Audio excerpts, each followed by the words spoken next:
வேத வசனத்தை பற்றி தான் நான் சில வார்த்தை சொல்கிறேன். நான் என்னுடைய வசனம் என்ன சொல்லியிருக்கேன்னா, சங்கீதம் 1ஆம் சங்கீதத்தில் 1லேருந்து 3 வந்து வாசித்தோம்னா அதில் பெரிய ஒரு ஆசீர்வாதம் அடங்கியிருக்கு, ஒரு ரகசியம் அடங்கியிருக்கு. இன்றைக்கி கிறிஸ்தவ மத்தியில் வந்து வேத வாசிப்பும் இல்லை, ஜபமும் இல்லை. அதனால தான் எனக்கு இன்றைக்கி வந்து வசனத்தை பற்றி கண்டிப்பாக என்ன செய்யணும்னா இப்படி நிறைய சொல்லணும் அப்படிங்கிற ஒரு இது. துன்மார்க்குரிய ஆசை நடக்கக்கூடாது, பாவிகளுடைய வழியில் நிற்கக்கூடாது, பரியாசக்கார உட்கார இடத்துல நிச்சயக்கூடாது, உட்காரக்கூடாது. இன்றைக்கி கர்த்தருடைய பிள்ளைகள் அநேக பிள்ளைகள் என்ன செய்கிறாங்கன்னா துன்மார்க்குங்கிட்ட ஆலோசனை கேட்குறாங்க, பரியாசக்கார உட்கார இடத்துல என்ன செஞ்சுதான் உட்கார்ந்தாங்க. கர்த்தருடைய வேதத்தை என்ன செய்ய முடியல, பிரியமாக இருக்க முடியல. அவங்க பரியாசக்கார உட்காரவே கூடாது. என்ன அவங்க வந்து அடுத்தவங்களை குறித்து தான் பேசுவாங்க. அடுத்தவங்களை குறித்து பேசுனா விடிய அவங்களுக்கு பேசுகிற டைம் இருக்கும். அதில் வந்து பைபிள் படிக்கணும்னா அதுக்கெல்லாம் இப்போ எங்கே நேரம் இருக்குது அப்படிம்பாங்க கிறிஸ்தவங்க. அப்படி சொல்கிறாங்க. நான் வேதம் வாசித்தா தான் ஆசீர்வாதம். வேதத்தை நீங்கள் வாசித்து வேதத்தை தியானிச்சா தான் பெரிய ஒரு ஆசீர்வாதம். அந்த வேதத்தை வாசிக்கூடாதபடி இன்னைக்கு பிசாசு வந்து எடுத்துனா கிறிஸ்தவங்களுடைய கண்களை எடுத்துச்சுன்னா மறைச்சு வைத்திருக்கிறான். நான் கர்த்தருடைய பிள்ளைகளை நீங்கள் கையில் பைபிளை நீங்கள் வச்சுருக்கிறீங்க, கர்த்தருடைய வேதத்தை நீங்கள் நினச்சிங்க வாசிங்க, அவருடைய வேதத்தை தியானிங்க. அடுத்த வருஷம் என்ன கொடுக்கணும், 2ஆம் சங்கீதம் 1ஆம் அதிகாரம் 2ஆம் வசனம் என்ன கொடுக்கணும், கர்த்தருடைய வேதத்தில் பிரியமாக இருக்கணுமா. கர்த்தருடைய வேதத்தில் பிரியமாக இருந்து இரவு உங்களுடைய வேதத்தை தியானிக்கிற மனுஷன் பாக்கியவான். அப்போ வந்து நீங்கள் இரவு போல் ஒரு வேதத்தை வாசிங்க, உங்கள் ஆசீர்வாதம் அங்கே தான் புதைஞ்சிருக்கு. உங்கள் ஆசீர்வாதமே வேத வசனத்துக்கு தான் புதைஞ்சிருக்கு. அந்த வேத வசனத்தை நீங்கள் வாசிக்க ஆண்டவர் அதை எழுச்சிறார், ஒரு பெரிய ஆசீர்வாதத்தை கொண்டு வருகிறார். ஏன்னா வசனம் வந்து பரிசுத்த ஆவியானவரால் எழுதப்பட்டது. கர்த்தருடைய தேவனாய் கர்த்தரை குறித்த தெளிவாக எல்லா வசனமும் எழுதியிருக்குது. அதில் நீங்கள் வசனத்தை வாசிக்க அதை தியானிக்க அந்த வசனத்தில் பிரியமாக இருக்க உங்களுடைய ஆசீர்வாதம் உங்களுக்கு கண்டிப்பாக வரும், கண்டிப்பாக. அதனால தான் இன்றைக்கி நிறைய கிறிஸ்தவ பிள்ளைங்க பைபிளை எடுக்கவே மாட்டாங்க. பைபிள் படிச்சிங்களேன்னா அதுக்கெல்லாம் நேரம் இல்லை, அதுக்கெல்லாம் நேரமே கிடையாது, அதெல்லாம் என்னால் முடியாதுவாங்க. ஆனால் இன்றைக்கி ஒருத்தங்களை உட்காந்து பேசுனா மணிக்கணக்காக உட்காந்து பேசுவாங்க. அதோடு அது ஏன் நீங்கள் போகிறீங்க, செல்ஃபோனை எடுத்துட்டாலே போதும், அதை நோண்டி நேரத்தை பூரா வீணாக்கிடுவாங்க. அதான் சரியான விசுவாசம் இந்த செல்ஃபோன் மூலமாக கிரிச்சு இது கொண்டிருக்காங்க. இன்றைக்கி அதுக்கு தான் முக்கியத்துவம் கொடுக்காங்க தவிர பைபிள் தூக்கி வாசிக்கிறதுக்கு அவங்க முக்கியத்துவம் கொடுக்கவே இல்லை. வேதத்தை நீ வாசிக்கணும்னு சொல்லி எடுத்தீங்கன்னா ஒரு அதிகாரம் கூட உங்களால் வாசிக்க முடியல. என்ற கர்த்தருடைய பிள்ளைங்கள் வந்து ஆண்டு பயப்படுற பிள்ளைங்கள் வந்து வேத வசனத்துக்கு தான் தியானமாக இருப்பாங்க. ஆண்டவருடைய வசனம் என்ன சொல்லியிருக்கு அப்படின்னு சொல்லி அதே தியானம் இருப்பாங்க. இன்னைக்கு ஆண்டவரை ஏனோ தானோன்னு பிடிச்சிக்கிட்டு ஆண்டவரை முழுமையாக ஏற்றுக்கொள்ள முடியாதபடி தேவனுக்கு பிரியமாக இருக்க முடியாதபடி இருக்கிறவங்க வேதத்தை தூக்க மாட்டாங்க, செல்லை தான் கையில் தூக்கிச்சு நினைச்சுவாங்க. இரவும் பகலும் நடுராக்கு எந்த டைம்னாலும் அந்த செல்ஃபோனுக்கு முக்கியத்துவம் கொடுக்காங்க. செல்ஃபோனுக்கு முக்கியத்துவம் கொடுக்காதீங்க. பேச வேண்டிய காரியத்தை மட்டும் நீங்கள் பேசுங்க.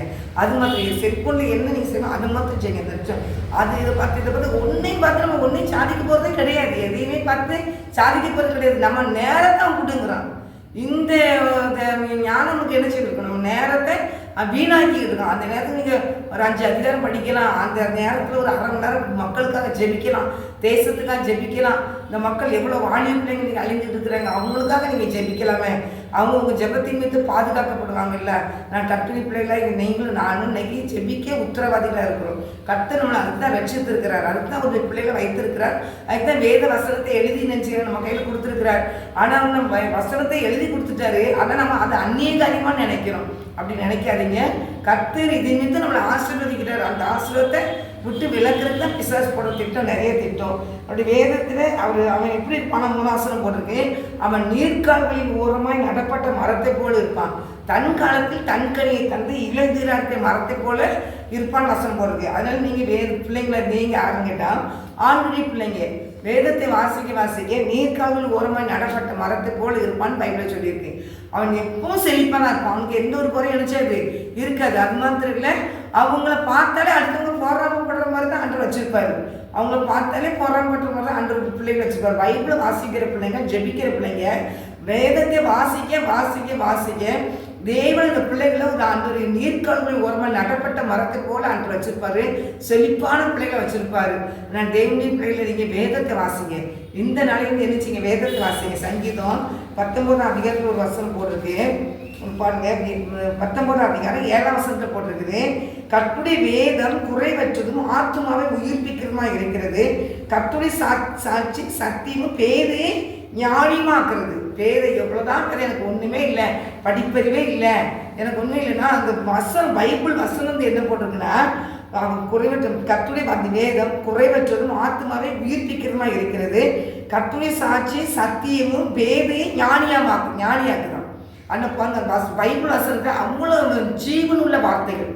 அதை நீங்கள் வாசிக்க நீங்கள் எவ்வளோதான் ஞானம் இல்லாமல் இருந்தால் நீங்கள் படிப்பறிவே இல்லாமல் இருந்தா உங்களுக்கு எதுவுமே இல்லைனாலும் தேவனை கத்தர் உங்கள் ஞானம் உள்ள பிள்ளைகளை கத்தர் மாற்ற முடியும். ஆனால் தேவனுடைய பிள்ளைகளுக்கு அந்த வசனம் போட்டிருக்குது 10ஆம் வசனத்தில், அவைகள் பொன்னிலும் மிகுந்த பசுமொன்னிலும் விரும்பப்படத்தக்கதும் தேனிலும் தேன்குட்டிலிருந்து ஒழுகும் தேனிலும் மதுரமும் உள்ளது. அன்றியும் அவைகளால் உமது அடியேன் எச்சரிக்கப்படுகிறேன். அவைகளை கை கொள்ளுகிறதுனால் மிகுந்த பலன் உண்டு. வசனத்தை கை கொள்றதுனால நமக்கு மிகுந்த பலன் உண்டு. நம்ம என்ன கருத்து நம்ம அந்த வசனத்தின் மீது நம்ம எச்சரிக்கப்படுகிறோம். எச்சரிக்கிறதா நண்பர் இப்படிதான் இருக்கணும், இப்படிதான் நீங்க நடக்கணும் அப்படின்னு. கர்த்தருடைய பிள்ளையை இன்னைக்கு நீங்க கண்ணீரோடு இருக்கலாம், வேதனையோடு இருக்கலாம். உன்னுடைய வேதனையை மாற்றுகிறது வசனம் மட்டும்தான், பைபிள் வசனம் மட்டும்தான். நீ வேதத்தை எடுத்துட்டு இரவும் பகலோட வேதத்தை தியானி, உன்னுடைய கண்ணீர்கள் கண்டிப்பா மாறும், உன் வேதனை கண்டிப்பா மாறும். உன்னுடைய பாரத்தை அப்புறம் ஏசப்ப மேல வச்சது வேதம் கூறுகிறது, கர்த்தர் மேல் உன் பாரத்தை வைத்து விட்டு கலங்கி தவிக்காது, அவர் உன்னை ஆதரிப்பார், உன் காலை தள்ளாட விட்டார். அதனால இயேசு கிறிஸ்துட்ட உன்னுடைய வாழ்க்கை கொடு, உன்னுடைய நேரத்தை கொடு, அதில் மித்து நீ ஆசீர்வதிக்கப்படுவாய். உனக்கு நீ அவருக்கு பிரிய நீந்து மாம்ச பெருமனுடைய பாதையில் போகும்போது கூட அவர் அதை எச்சரித்து ஆண்டு அந்த பாதைக்கு திருப்புவார். வசனத்தை வாசிக்க தான் உன் குடும்பமும் ஆசீர்வதிக்கப்படும், உன் எதிர்காலமும் ஆசீர்வதிக்கப்படும். கிறிஸ்தவ பிள்ளைங்களாக இருந்தும் வேதத்துக்கு முக்கியத்துவம் கொடுக்காதபடி நம்ம ஏனத்தான இருக்குமானால் ஒரு நாள் நியாயத்திருப்பு இருக்குது. அந்த நியாயத்திருப்பில் நம்ம நிற்க வேண்டியது வரும். அந்த நாளையில் ஆண்டவர் நிறைய கேள்வி கேட்பாரு. அந்த கேள்விக்கு நீங்கள் பதில் கொடுக்க வேண்டியது இருக்கும். இந்த உலகத்தில் நான் வேதனையோடு இருக்கேன், கண்ணீரோடு இருக்கேன், பாட்டுகளோடு இருக்கேன் எப்படினாலும் எல்லாவற்றுக்கும் ஒரு மேன்மைக்கு தான் ஆண்டவர் கொண்டு போவாரே தவிர, அவருக்கு பயந்து நடக்கிற பிள்ளைங்கள் ஒரு மேன்மைக்கு நேரம் தான் போவாங்க தவிர அவங்க எக்காந்தமும் நினைச்ச மாட்டாங்க, ஆண்டு கீழே போட மாட்டாங்க. வேதத்தை வாசிக்கிற பிள்ளைகளும் ஜெபிக்கிறவங்களும் ஒரு நாள் வெட்கப்பட்டு போகவே மாட்டாங்க. அது கர்த்தர் நம்மளை முன்குறித்ததுனால தேவனாய் கர்த்தர் நடத்துகிற ஒவ்வொரு காரியத்திலையும் ஒரு மேன்மை கர்த்தர் வைத்திருக்கிறார். அந்த மேன்மைக்கு நேராக போகும். தாவீதுல சொல்லுவார் ஒரு வசனத்துல, நான் வேதத்தை பாருங்க, நான் உபத்திரப்பட்டது நல்லது. அதாவது சங்கீதம் 119 சங்கீதம் 71ஆம் வசனம் 72ஆம் வசனத்தில் போடுறது, நான் உபத்திரப்பட்டது எனக்கு நல்லது, அதனால் உமது பிரமாணங்களை கற்றுக்கொள்கிறேன். அநேகமாயிரம் பொன் வெளியை பார்க்கையிலும் நீ விரும்பின வேதமே எனக்கு நலம் அப்படின்னு கவிதற்ற சொல்லியிருப்பார், சங்கீதக்காரர் சொல்றாரு. அதனால நீங்க என்ன உபத்திரப்பட்டாலும் நீங்க வேதத்தை கற்றுக்கொள்றதுக்கான நிறைய காரியங்களை ஆண்டவர் நடத்துவார். அது மாத்திரம் இல்லை, இயேசு கிறிஸ்து யாருங்கிறதுக்காகவே ஆண்டவர் நிறைய காரியங்களை கற்றுக் கொடுப்பார். அவர் வானத்தையும் பூமி படைத்த சர்வ வல்லமை தேவன், இந்த உலகம் முழுவதுமே அவர் தான் படைச்சாரு, அவர் தான் பார்த்துக்கிட்டு இருக்கிறாரு. அதனால நீங்க அவர் என்ன நம்மளை கொண்டு விரும்புகிறாரோ அதை செய்கிறதுக்கு உங்களை ஒப்புப்படுங்க. இன்னையிலிருந்து பைபிள் வசனத்தை வாசிங்க. உங்கள் பிள்ளைங்களோ உங்கள் குடும்பமோ ஆசீர்வதிக்கப்படணும்னா நீங்கள் பைபிளை நல்லா படிங்க. பைபிளை படிச்சுக்கிட்டு எங்கள் ராத்திரி பாவலும் பைபிள் படிங்க. வேலை செய்கிற நேரம்லாம் இப்போ நாங்களாம் வேலையை செய்ய வேண்டாமா, பைபிள் படிச்சுக்கிட்டே இருந்தால் போதுமானா நீங்கள் வேலை செய்யுங்க. ஆனால் ஆண்டவருக்கு கொடுக்க வேண்டிய கணத்தை நீங்கள் கொடுங்க. அவர் சொன்னார், என்னை கனப்படுத்துகிறவனே நான் கனப்படுத்துவேன், என்னை கனப்படுத்தவே பிதாவானால் கனப்படுத்தணும் வசனம் இருக்குது. ஆனால் ஆண்டவர் கனப்படுத்துகிற வசனம் என்ன சொல்லுதுன்னா, ஆண்டவர் சொல்கிறார், நீ என்ன செய்ய, வேதத்தை வாசி, வேதத்தை தியானி, நீ ஜெபம் பண்ண. அதனால தேவனுக்கு முக்கியத்துவம் கொடுக்குங்க. உங்களுடைய எதிர்காலம், உங்கள் பிள்ளைகளுடைய எதிர்காலம் எல்லாமே கட்டப்படும்.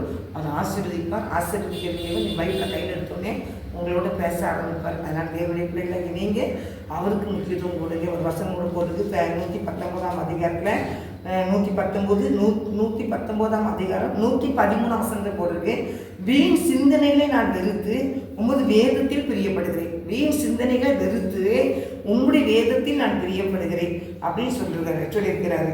அதனால் 119 136 போடுறது, உங்களுடைய வேதத்தை மனுஷர் காத்து நடவாதபடியால் என் கண்ணிலிருந்து நீர்த்தாரைகள் ஓடுது. வேதத்தை அவன் மனுஷங்க காத்து நடக்கலைங்கிறதுனால சங்கீதத்தால் சொல்றாரு, என்னுடைய கண்களில் நீர்த்தாரைகள் ஓடுது.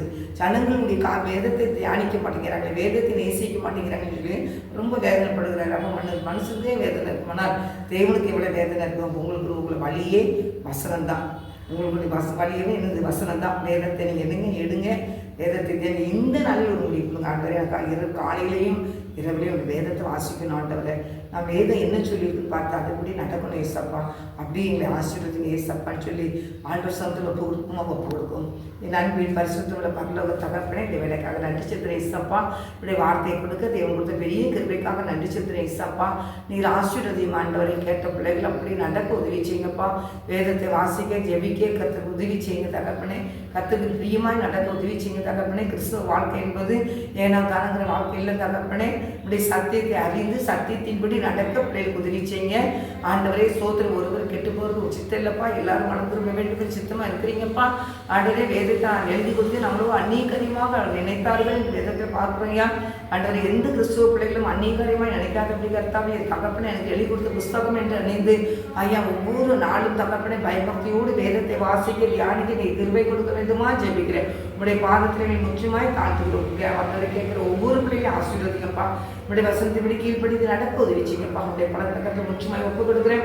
ஜெபலை தந்ததுக்காக நன்றிப்பா. வேதவாசிக்கு போதிக்கிறது நீ கிருபை கொடுத்ததுக்காக நன்றிப்பா. உங்க நாம் மாத்திரம் வேண்டிட்டு இயேசு கிறிஸ்துவின் நாமத்தினால ஜெபிக்கிறோம் நல்ல பிதாவே, ஆமென். நாத்மாவே கர்த்தரை ஸ்தோத்திரி, முழு ஸ்தானத்தை ஸ்தோத்திரி. நாத்மாவே கர்த்தரை ஸ்தோத்திரி. கர்த்தர் செய்த சகல உபகாரங்களை மறவாதே, ஆமென். Thank you friends. எல்லாம் லைக் பண்ணி ஷேர் பண்ணுங்கள், சப்ஸ்கிரைப் பண்ணுங்கள்.